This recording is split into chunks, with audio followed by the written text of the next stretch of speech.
Good morning, everyone.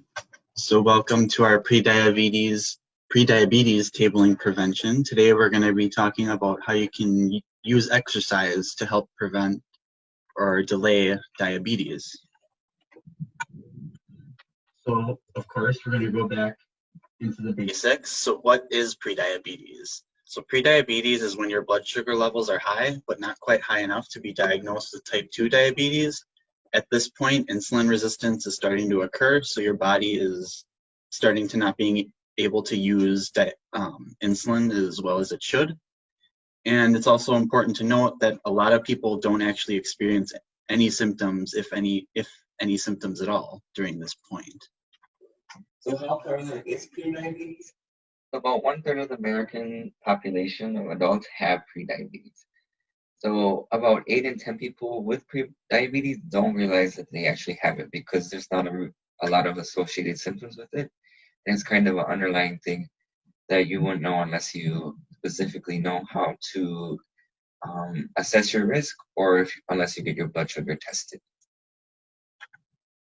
And so what's the big deal? Because if prediabetes doesn't present any symptoms, who cares if you have prediabetes? Well, prediabetes can develop into type 2 diabetes, which can cause many different health problems. So for example, kidney disease, you might hear diabetic neuropathy, where the nerves in usually the end of your extremities are like your hands and feet are, start to die, and you start to lose feeling. Poor foot and oral health, vision loss, and skin infections. And in addition to having a higher risk of developing type 2 diabetes, there's also an increased risk for heart disease, stroke, and certain types of cancers, such as liver and colorectal cancer. So there are a lot of benefits to exercise, especially in regards to prevention of prediabetes and diabetes. So it helps burn calories and helps you lose weight. It lowers your risk of cardiovascular disease. So when you exercise, you're increasing your heart rate, and you're exercising the heart muscles, which strengthens them. It improves sleep and mood. So it kind of balances the neurotransmitters or the brain chemicals that are required for good sleep and for mood. And it increases endorphins, which are kind of happy chemicals in the brain. So when you exercise, it produces serotonin and dopamine, and those help balance your mood and improve mood. So it kind of does the same thing as a medication. So using exercise is actually an effective method for treating mental disorders. It helps strengthen muscles, and it also improves insulin sensitivity. So it helps your cells respond better to insulin. And so here's just some tips that to help you start out incorporating more exercise into your daily lives. So the first one is choose exercises that you want to do. If you choose stuff that you might not be looking forward to, or even if you downright hate it, you're going to start to have like resentment towards it, and it'll make you not want to do that activity. So if you do things that you want to do, you'll look forward to exercising, and you'll look forward to incorporating that more and more into your life. The next one is to start slow and gradually work your way up. This is because if you start out too intense and too quickly, you can end up hurting yourself, and so then you delay incorporating exercise into your daily life. The other thing is to be patient. It takes a long time in order to really see the results, but once you're able to see them, you'll start to notice that big jump. Another thing is to work out with a partner.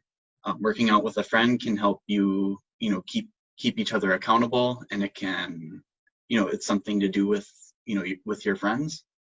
And then start with smaller achievable goals. If you start with something too big too quickly, so for example, if you're not used to running and you say, oh well, I want to run a 10K, that might that's a pretty big goal that might not be achievable when you're just starting out.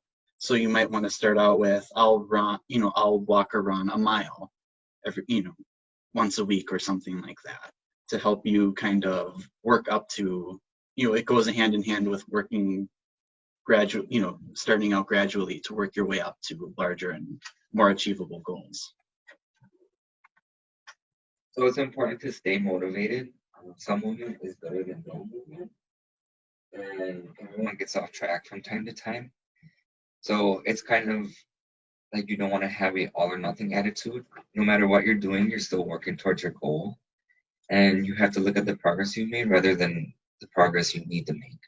So avoiding the all or nothing, say, oh, you forgot to exercise one day and you kind of got off track on your diet.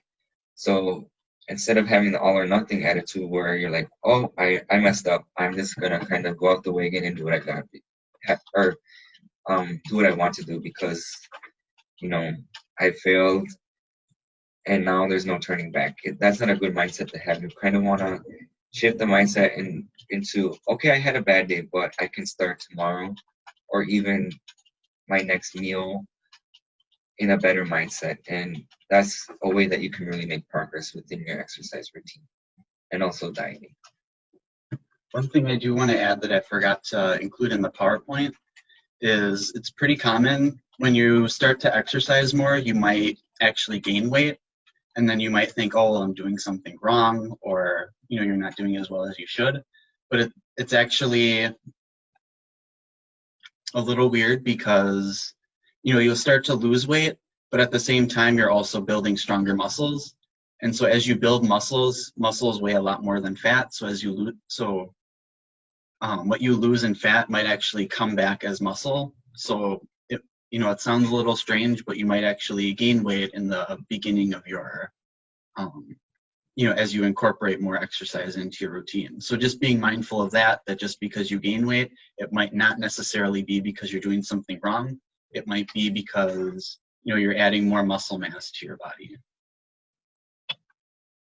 And so that's all we have for you today. So let us know if you have any questions or comments, and you can do that either by commenting on Facebook or else emailing us at our team email at hpdp@gliich.net. Thank you.